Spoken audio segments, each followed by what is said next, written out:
15 plus deep lessons from the book. Please, sorry, thanks. Number 1.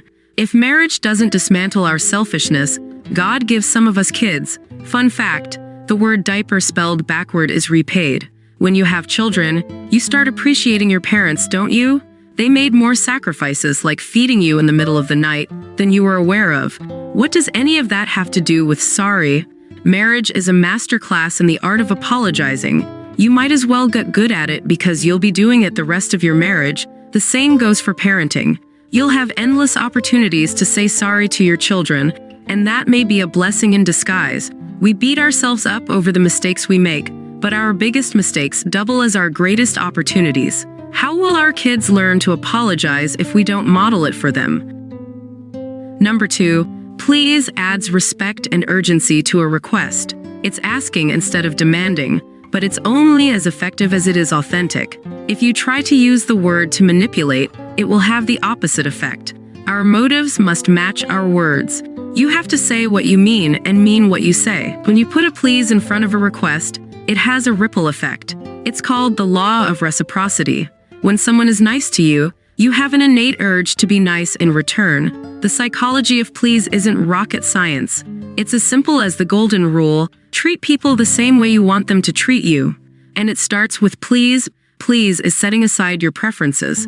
Please is relinquishing your rights. Please is giving others the upper hand. Please is putting the ball in someone else's court. Please is honoring others above yourself. Number 3.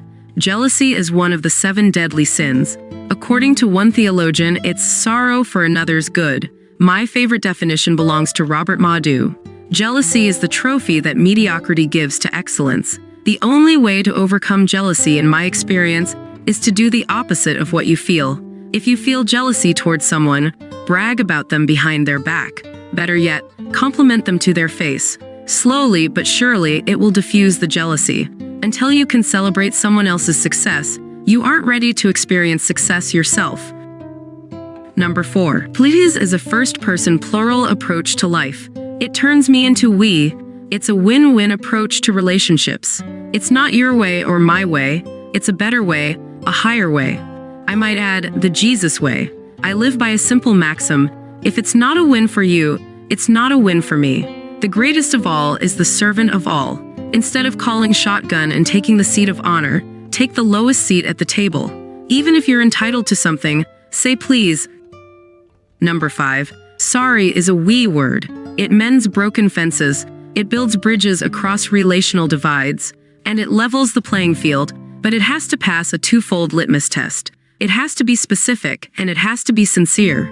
Have you ever tried to end an argument by saying sorry even though you have no idea what you're sorry for? Me too. Sometimes I have no clue. I just want the argument to end. Let's be real though, that's an empty apology. Why? If you don't know what you're sorry for, you'll do it all over again. It doesn't pass the specificity test. Lord, forgive me for everything I did wrong. Can God do that? Of course He can, but that's a half-hearted apology.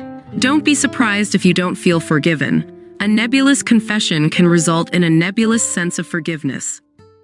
If you haven't subscribed to our channel, you probably will not see us again. If you have, congratulations, you are growing every day.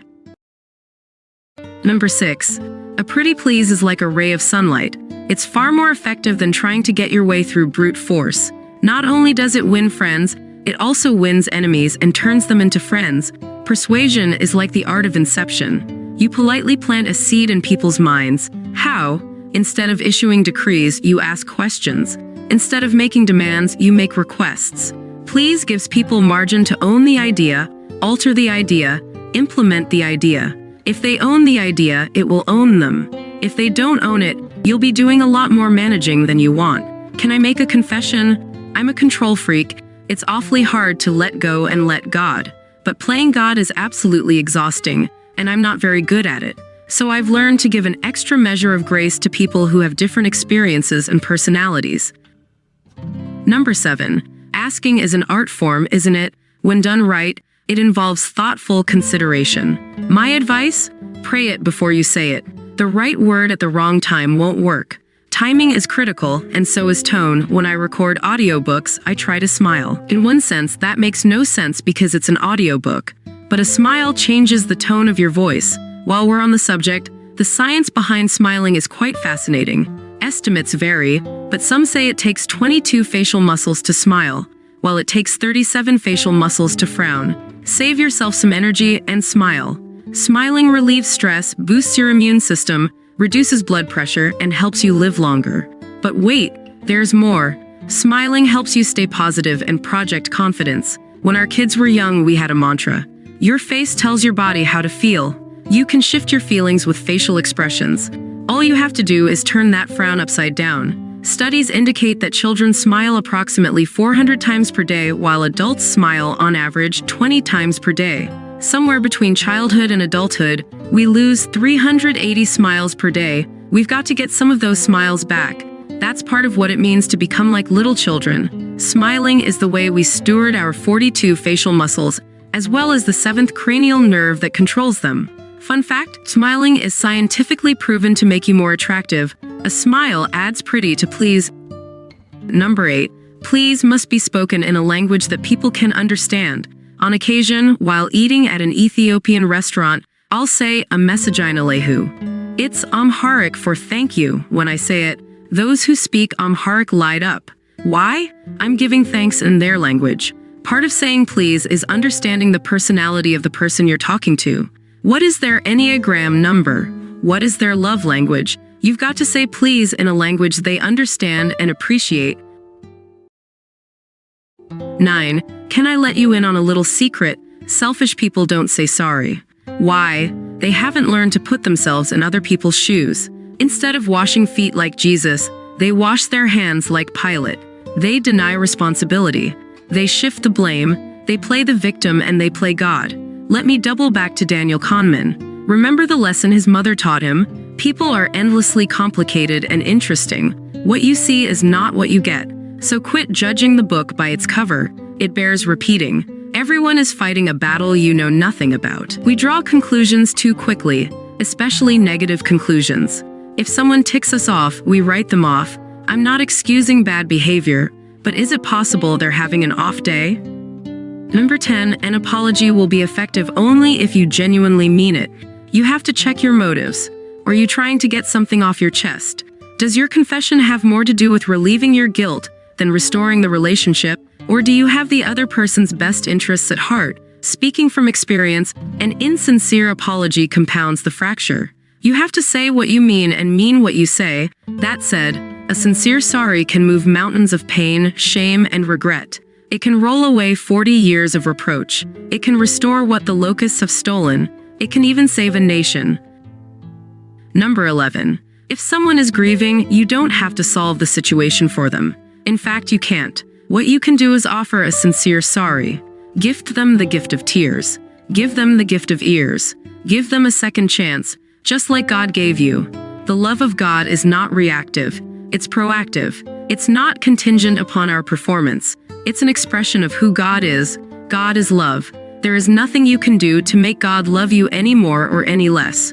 Why? He loves you perfectly, uniquely, and unconditionally. No one knows you better. No one loves you more. Number 12. Everybody is blaming everybody else for almost everything. Don't believe me? All you have to do is toggle between news stations. It's time to interrupt the pattern and try a different tactic. There is no magic bullet, but there is a magic word. Sorry is a good place to start. Sorry is the solution to 1,000 problems. What if we took less credit when things go right? What if we took more responsibility when things go wrong? What if we were a little more forgiving and a little less judgmental? Instead of pointing fingers, it's time to look in the mirror. If you aren't part of the solution, you're part of the problem. Quit complaining about the lack of civility if you're taking pot shots at others. We've got to hold ourselves to a higher standard. What is it? If we're going to be great at something, let's be great at the great commandment. Love the Lord your God with all your heart, and with all your soul, and with all your mind. This is the first and greatest commandment. And the second is like it, love your neighbor as yourself. Number 13. There are only 2 ways to live your life, said Albert Einstein. One is as if nothing is a miracle. The other is as if everything is. I know people who say they've never experienced a miracle. With all due respect, you've never not. They say a blessing before a meal and after a meal. They thank God for different ingredients, not just the main dish. And they celebrate aromas and tastes too. The more nuanced your thanks is, the more powerful it is. When it comes to please, sorry, and thanks, specificity is the silver bullet.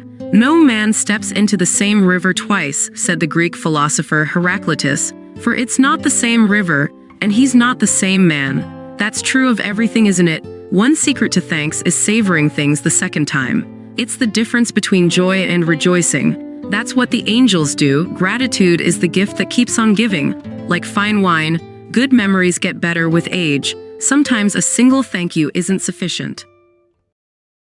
Number 14. There is a running debate among linguists.